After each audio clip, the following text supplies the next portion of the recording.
افلا يتدبرون القرآن ام على قلوب اقفالها، تو کیا یہ لوگ قرآن میں غور نہیں کرتے یا دلوں پر قفل لگ رہے ہیں؟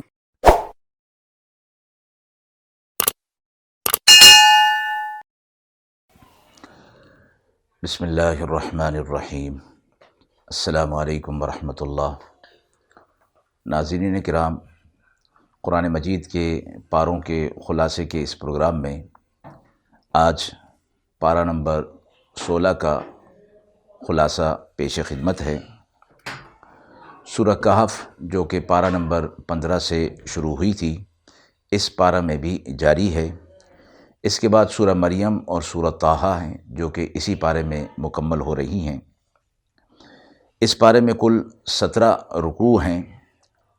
حضرت موسیٰ علیہ السلام اور حضرت خضر علیہ السلام کا واقعہ جو 15ویں پارے کے آخر سے شروع ہوا تھا، اس پارے میں کی ابتدا میں وہ جاری ہے۔ حضرت خضر علیہ السلام سے متعلق اکثر علماء کا یہ اتفاقی طور پر یہ فیصلہ ہے کہ وہ نبی نہیں۔ قرآن مجید میں ذکر کیے ہوئے واقعات سے یہ ثابت ہے کہ ان کو بذریعہ وحی خاص احکامات دیے گئے تھے، یعنی خضر علیہ السلام کو تشریعی احکامات نہیں دیے گئے، شریعت کے احکامات نہیں، بلکہ ان کے ذمہ تکوینی احکامات ہیں۔ اس لیے اللہ رب العزت نے حضرت موسیٰ علیہ السلام کو تعلیم اور تربیت اور سیکھنے کے لیے حضرت خضر علیہ السلام کے پاس بھیجا تھا۔ پھر واقعہ تو تفصیلی ہے، اس میں 3 چیزیں ہوئی تھیں کہ خضر علیہ السلام نے کشتی کو توڑ دیا تھا اور ایک نابالغ بچے کو قتل کر دیا تھا، اور اسی طرح ایک بستی میں جب گئے کہ بستی والوں نے ان کا اکرام نہیں کیا، لیکن انہوں نے وہاں پر ایک گری ہوئی دیوار کی تعمیر کی۔ تو یہ 3 واقعات ہوئے جس پر خضر علیہ السلام نے حضرت موسیٰ علیہ السلام کو اس کی تعویل بھی بتائی کہ یہ کام میں نے کیوں کیے، اور اس سے پہلے یہ فرمایا وما فعلتہ عن امری، یہ کام میں نے اپنی مرضی سے نہیں بلکہ اللہ کے حکم سے ہی کیے ہیں۔ یعنی ان کے اندر تکوینی مصلحتیں تھیں جو کہ حضرت موسیٰ علیہ السلام کی سمجھ میں نہیں آ سکتی تھیں، کیونکہ ان کو یہ احکامات نہیں دیے گئے، انہیں تشریعی احکامات دیے گئے تھے۔ حضرت خضر علیہ السلام اس وقت زندہ ہیں یا نہیں، اس معاملے میں علماء کی آراء مختلف ہیں۔ مستدرک میں حضرت انس رضی اللہ تعالی عنہ سے نقل کیا گیا کہ جب رسول اللہ صلی اللہ علیہ وسلم نے اس دنیا سے پردہ فرمایا تو ایک شخص سیاہ سفید داڑھی والا وہاں مجمع میں داخل ہوا اور لوگوں کے مجمع کو چیرتے ہوئے آئے اور رونے لگے۔ پھر صحابہ کرام کی طرف متوجہ ہوئے اور یہ کلمات کہے، اللہ کی بارگاہ میں صبر ہے اور بدلہ ہے ہر فوت ہونے والی چیز کا، اور وہی قائم مقام ہے ہر ہلاک ہونے والے کا۔ امن اس کے لیے ہی، اس لیے اسی کی طرف رجوع کرو، اس کی طرف رغبت کرو، اور اس بات کو دیکھو کہ وہ تمہیں مصیبت میں مبتلا کر کے تمہیں آزماتا ہے۔ اصل مصیبت زدہ وہ ہے جس کی مصیبت کی تلافی نہ ہو۔ یہ کہہ کر رخصت ہو گئے۔ حضرت ابوبکر صدیق رضی اللہ تعالی عنہ اور حضرت علی رضی اللہ تعالی عنہ نے فرمایا یہ خضر علیہ السلام تھے۔ اہم بات یہ ہے کہ حضرت خضر علیہ السلام کے موت و حیات سے ہمارا کوئی ایمانی، اعتقادی یا عملی مسئلہ متعلق نہیں ہے، اس لیے قرآن و سنت میں اس کی کوئی وضاحت اور صراحت نہیں فرمائی گئی ہے۔ چونکہ واقعہ یہ مذکور تھا، اس لیے اتنی تفصیل جو عرض کی گئی یہی کافی ہے۔ رکوع 2 آیت نمبر 94۔ قالوا یا ذا القرنین ان یأجوج ومأجوج مفسدون فی الارض۔ ذوالقرنین ایک بادشاہ گزرے ہیں کہ جس سرزمین پر یہ تھے وہاں کے لوگوں نے ان سے کہا کہ یہ یاجوج ماجوج یہ ہمیں تنگ کرتے ہیں، لہٰذا ہمیں ان سے بچاؤ کی کوئی صورت، کوئی حفاظت کی کوئی تدبیر کر دی جائے۔ تو انہوں نے ایک دیوار بنا دی تھی، اس کو سد کہا گیا، یعنی رکاوٹ، کہ جو عام لوگوں اور یاجوج ماجوج کے درمیان تھی۔ یاجوج ماجوج کے بارے میں فرمایا گیا کہ یہ انسانوں ہی کی قومیں ہیں، نوح علیہ الصلوۃ والسلام کی اولاد میں سے ہیں، ان کی تعداد ساری انسانی آبادی سے زائد ہے۔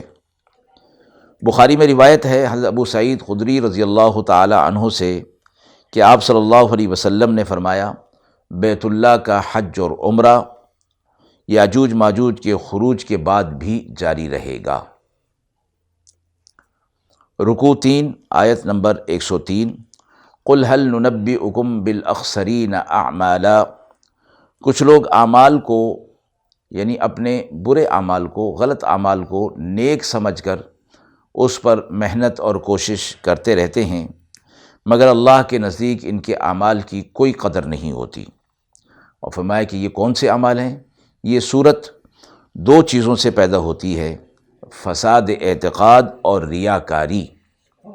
یعنی جب اعتقاد صحیح نہیں، عقیدہ صحیح نہیں، اس عقیدے کے بعد اس عقیدے کے رکھتے ہوئے جو عمل کیا جائے گا، وہ عمل اگرچہ ظاہر میں بہت اچھا ہے لیکن اللہ کے ہاں وہ مقبول نہیں۔ اسی طرح ریاکاری میں جو عمل کیا جائے وہ عمل صالح ہو اور کتنا ہی اچھا کیوں نہ ہو، اللہ کے ہاں اس کی کوئی قدر نہیں۔ آیت نمبر 105، فَلَا نُقِيمُ لَهُمْ يَوْمَ الْقِيَامَةِ وَزْنًا۔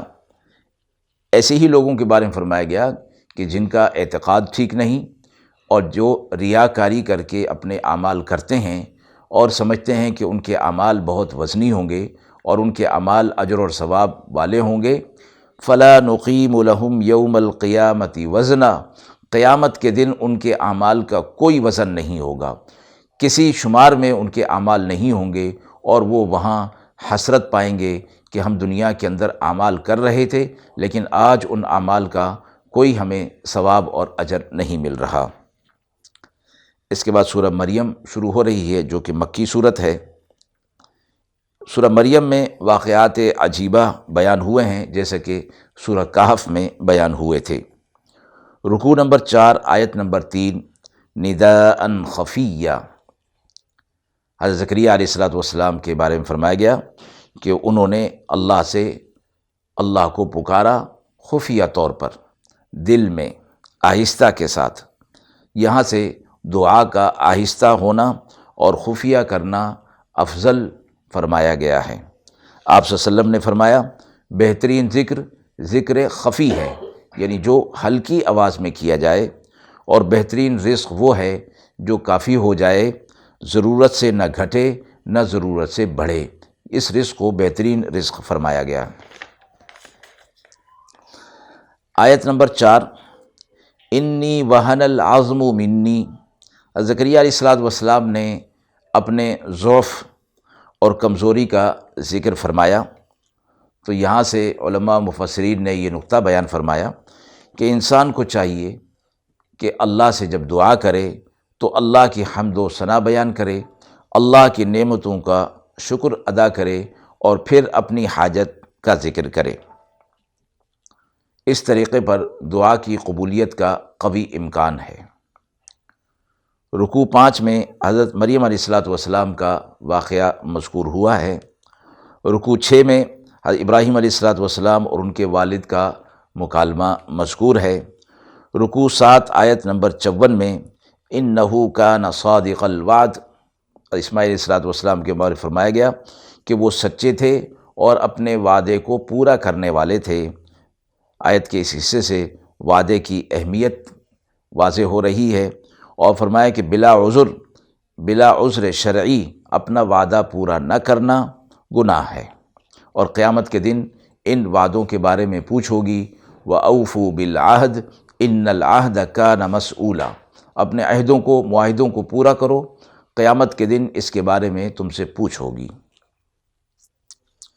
آیت 55، وَكَانَ يَأْمُرُ أَهْلَهُ بِالصَّلَاةِ وَالزَّكَاةِ۔ اور وہ اپنے اہل کو حکم کرتے تھے نماز کا اور زکوٰۃ کا۔ فرمایا گیا کہ مصلح اصلاح کرنے والا، تعلیم و تربیت کرنے والے کا فرض ہے کہ اصلاح کا کام، تربیت کا کام پہلے اپنے اہل و عیال سے شروع کرے، پہلے اصلاح اپنے گھر سے شروع کرے۔ قرآن مجید میں فرمایا گیا قوا انفسکم واہلیکم نارا، اپنے آپ کو اور اپنے اہل و عیال کو آگ سے بچاؤ، یعنی ان کی اصلاح کا کام اپنے اہل سے شروع کرو۔ وانذر عشیرتک الاقربین، آپ صلی اللہ علیہ وسلم سے فرمایا گیا کہ آپ اپنے اقرباء کو، جو قریبی ہیں آپ کے، ان کو اللہ کے عذاب سے ڈرائیے۔ آیت نمبر 58، اذا تتلی علیہم آیات الرحمن،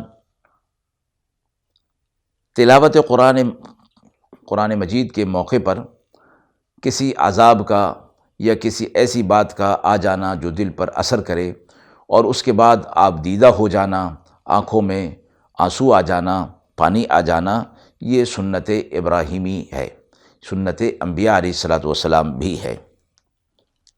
اور فرمایا کہ یہ غیر اختیاری ہے، اور آیت عذاب پر رک کر اللہ سے پناہ مانگنی چاہیے، اللہ کی پناہ میں آنا چاہیے، اور اسی طرح آیت بشارت پر اللہ کا شکر ادا کرنا چاہیے۔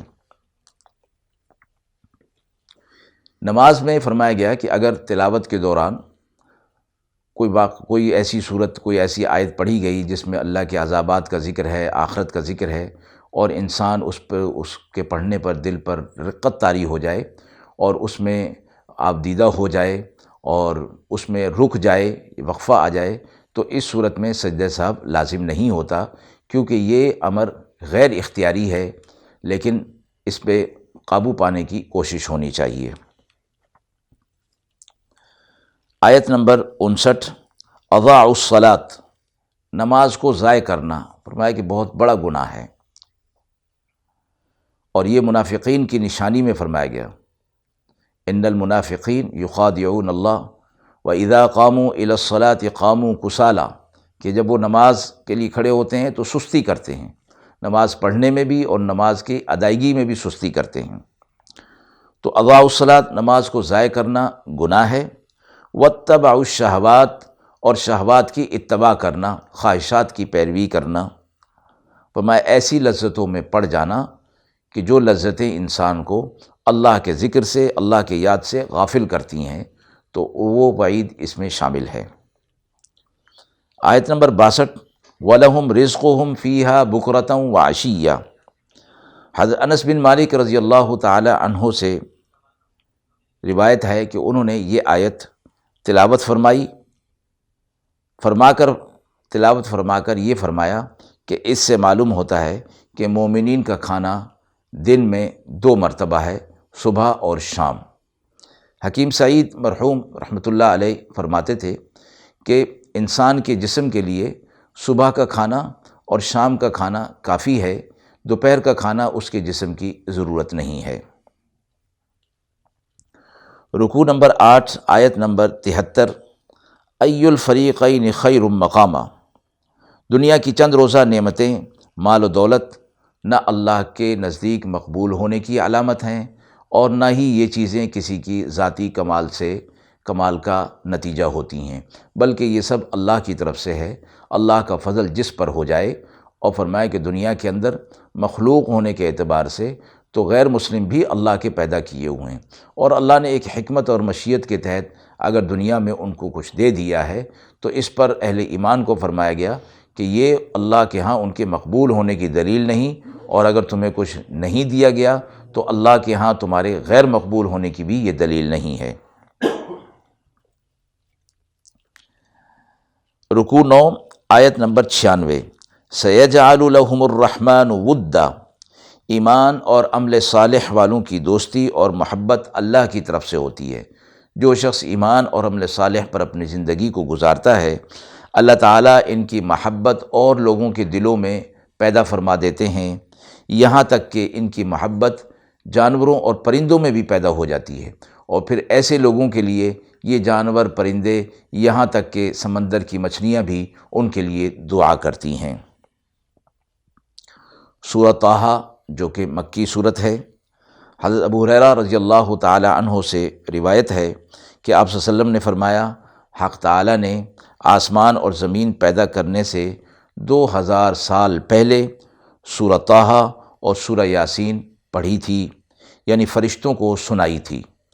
فرشتوں نے سن کر کہا، خوش نصیب اور مبارک ہیں وہ لوگ، وہ امت جس پر یہ صورتیں نازل کی جائیں گی، مبارک ہیں وہ سینے جو اسے اپنے اندر محفوظ رکھیں گے، مبارک ہیں وہ زبانیں جو اسے تلاوت کریں گی، جو اسے پڑھیں گی۔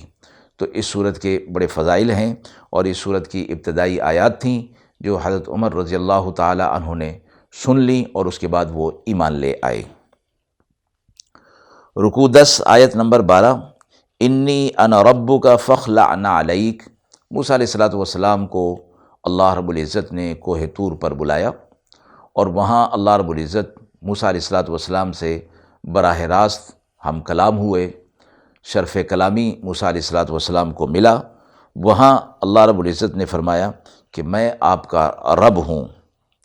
حضرت موسیٰ علیہ السلام نے بھی اللہ تعالیٰ سے کلام بلا واسطہ یہاں کیا۔ اس کے بعد اللہ نے فرمایا فاخلع علیک، آپ اپنا جوتا اتار دیجئے۔ مقام ادب ہے یہ، اور ادب کا تقاضا ہے، اس لیے بھی کہ آپ کے قدم اس مبارک وادی کی مٹی کو لگ کر برکات حاصل کر لیں، اور خشوع اور خضوع آپ کے اندر پیدا ہو جائے۔ اس مقام پر ادب جب کیا جائے گا اور ادب کے تقاضے کو پورا کیا جائے گا تو برکات حاصل ہوگی، اس لیے اللہ رب العزت نے جوتے کو اتارنے کا حکم دیا۔ آیت نمبر 13، فاستمع لما یوحیٰ، آپ اس کو سنیے جو آپ پر بذریعہ وحی نازل کیا جا رہا ہے۔ یعنی قرآن سننے کے آداب بھی کہ انسان اپنی تمام فضول باتوں اور فضول حرکات کو چھوڑ دے تلاوت قرآن کے وقت، اور خوب دل کے کانوں کے ساتھ متوجہ ہو جائے اور خاموش رہے اور توجہ کے ساتھ سنے۔ قرآن مجید کی ایک آیت میں فرمایا گیا، فَإِذَا قَرَأْتَ الْقُرْآنَ وَإِذَا قُرِئَ الْقُرْآنُ فَاسْتَمِعُوا لَهُ وَأَنصِتُوا لَعَلَّكُمْ تُرْحَمُونَ۔ جب قرآن کی تلاوت ہو تو اس کو سنو غور کے ساتھ اور خاموش رہو تاکہ تم پر رحم کیا جائے۔ تو اپنا سارا دھیان اس تلاوت قرآن کی طرف لگا دے۔ اس ادب کی وجہ سے اللہ رب العزت اسے قرآن کے سمجھنے کی توفیق عطا فرما دیں گے، کیونکہ ادب ہی سے علم حاصل ہوتا ہے، اور ادب بڑی چیز ہے۔ فرمایا جس کو یہ حاصل ہو جائے اس کو بہت بڑی چیز حاصل ہو گئی۔ رکوع نمبر 11 آیت نمبر 25 تا 32، حضرت موسیٰ علیہ السلام کی دعاؤں کا ذکر ہے۔ موسیٰ علیہ السلام کو منصب نبوت و رسالت پر فائز کیا گیا۔ موسیٰ علیہ السلام سمجھتے تھے کہ یہ منصب ذمہ داری کا منصب ہے، اور اللہ کی مدد ہی سے میں یہ ذمہ داریاں پوری کر سکتا ہوں، اس لیے مصائب کی برداشت کا حوصلہ بھی اللہ ہی کی طرف سے ہوگا۔ اور جن حالات میں موسیٰ علیہ السلام نبوت کے کام کو لے کر آگے بڑھ رہے تھے اور اٹھ رہے تھے، اس میں موسیٰ علیہ السلام نے اللہ تعالیٰ سے دعائیں فرمائیں، اور ان 5 دعاؤں کو ان آیات کے اندر ذکر فرمایا گیا ہے۔ سب سے پہلی دعا، اشرح لی صدری، میرا سینہ کھول دیجئے، یعنی میرے سینے میں وہ وسعت عطا فرما دیجئے اور وہ تحمل عطا فرما دیجئے کہ علوم نبوت میں حاصل کر سکوں اور میرا سینہ اس کا متحمل ہو جائے۔ نمبر 2، ویسر لی امری، کسی مشکل کام کا آسان ہونا ظاہری تدبیر پر موقوف نہیں، بلکہ یہ اللہ کی طرف سے ہے کہ اللہ جب اسے آسان کرنا چاہے تو وہ آسان ہو جائے گا، چاہے اس کی آسانی کی ظاہری تدبیر موجود نہ ہو، ظاہری اسباب موجود نہ بھی ہوں۔ نمبر 3، وَاحْلُلْ عُقْدَةً مِّن لِّسَانِي يَفْقَهُوا قَوْلِي، میری زبان کو کھول دیجئے تاکہ لوگ میری بات سمجھ سکیں۔ بچپن میں موسیٰ علیہ السلام کے ساتھ ایک واقعہ پیش آیا جس کی وجہ سے موسیٰ علیہ السلام کی زبان میں لکنت پیدا ہو گئی تھی۔ تو اس لکنت کی دوری کے لیے موسیٰ علیہ السلام نے یہ دعا فرمائی کہ وَاحْلُلْ عُقْدَةً مِّن لِّسَانِی، میری زبان میں جو ایک گرہ ہے یا رکاوٹ ہے، لکنت ہے، اس کو آپ کھول دیجئے، یفقہوا قولی، تاکہ لوگ میری بات کو آسانی کے ساتھ سمجھ لیں۔ دعا نمبر 4، وَاجْعَل لِّی وَزِیرًا مِّنْ أَہْلِی، میرے خاندان میں سے میرے لیے ایک معاون وزیر بنا دیجئے جو نبوت کے کاموں میں میرا معاون ہو، میری مدد کرے۔ یعنی اس دعا میں اپنے لیے ایک نائب کی فرمائش موسیٰ علیہ السلام نے کی، دعا کی کہ مجھے ایک نائب چاہیے۔ دعا نمبر 5، وَأَشْرِكْهُ فِي أَمْرِي، اور اسے میرے کام کے اندر شریک کر دیجئے، اور اسے سے مراد ہارون علیہ السلام ہیں جو موسیٰ علیہ السلام کے چھوٹے بھائی تھے، کہ انہیں میرے کار رسالت میں شریک فرما دیجئے۔ اور ایک اور مقام پر یہ فرمایا کہ وَاحْلُلْ عُقْدَةً مِّن لِّسَانِی کے حوالے سے کہ زبان میں لکنت تھی، تو موسیٰ علیہ السلام نے ہارون علیہ السلام کے بارے میں فرمایا هُوَ أَفْصَحُ مِنِّی لِسَانًا، وہ مجھ سے زیادہ فصیح ہیں اور فصاحت میں مجھ سے بڑھے ہوئے ہیں، بات چیت میں مجھ سے بڑھے ہوئے ہیں، اس لیے آپ ان کو کار رسالت میں میرا معاون فرما دیجئے۔ آیت نمبر 36، قَالَ قَدْ أُوتِیتَ سُؤْلَکَ یا موسیٰ، اللہ رب العزت نے موسیٰ علیہ السلام کو پکارا کہ آپ کی مانگی ہوئی دعائیں اور آپ نے جو جو کچھ مانگا وہ سب آپ کو عطا کر دیا گیا۔ یہ قرآن مجید کی نظیر میں، اسلوب میں یہ پہلا موقع ہے اور آخری موقع ہے کہ کسی کی دعا پر کسی کو نبی بنایا گیا۔ علماء فرماتے ہیں کہ اللہ کی مشیت میں تو تھی یہ بات، لیکن موسیٰ علیہ السلام کے علم میں نہیں تھی۔ انہوں نے اللہ تبارک و تعالی سے دعا کی کہ ہارون علیہ السلام کو بھی نبوت و رسالت کے کام میں میرے ساتھ معاون کر دیا جائے۔ اب وہ معاون ہی نہیں رہے بلکہ وہ خود بھی نبی اور رسول بنا دیے گئے۔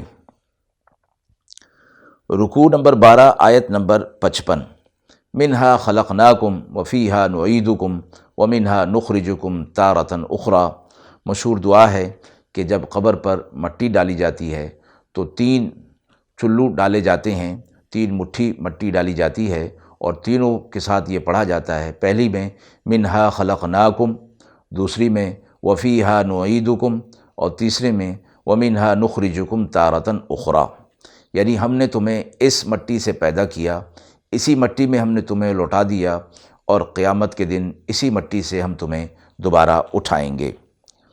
فرمایا گیا کہ ہر انسان کے خمیر میں نطفہ کے ساتھ اس جگہ کی مٹی بھی شامل ہوتی ہے جہاں وہ دفن ہوگا۔ اللہ کے حکم سے یہ ایک تکوینی اور حکمت اس کے اندر رکھی گئی ہے۔ رکوع نمبر 13 میں حضرت موسیٰ علیہ السلام کا فرعون کے پاس جانا اور یہ پورا واقعہ، جادوگروں کے ساتھ مقابلہ، یہ سارا واقعہ اس رکوع میں ذکر فرمایا گیا ہے۔ رکوع نمبر 14، آیت نمبر 100، من اعرض عنہ فإنہ یحمل یوم القیامۃ وزرا، جو قرآن سے اعراض کرے گا قیامت کے دن اس پر گناہوں کا بوجھ لدا ہوا ہوگا۔ اور اس اعراض کی مختلف صورتیں ہیں، ایک تو تلاوت نہ کرنا یا احکامات کو سچ اور حق نہ سمجھنا، تیسری صورت احکامات کو حق اور سچ سمجھنا لیکن اس پر عمل نہ کرنا۔ یہ مختلف صورتیں ہیں قرآن سے اعراض کی۔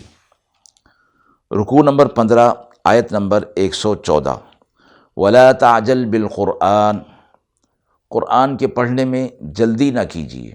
یہ آپ صلی اللہ علیہ وسلم سے یہاں بھی اور سورہ قیامہ پارہ نمبر 29 میں بھی فرمایا گیا، لا تحرک بہ لسانک لتعجل بہ، کہ وحی اور قرآن کا جو حصہ آپ کے پاس آتا ہے اس کو آپ پڑھنے میں، دہرانے میں جلدی نہ کیجیے، عجلت نہ کیجیے۔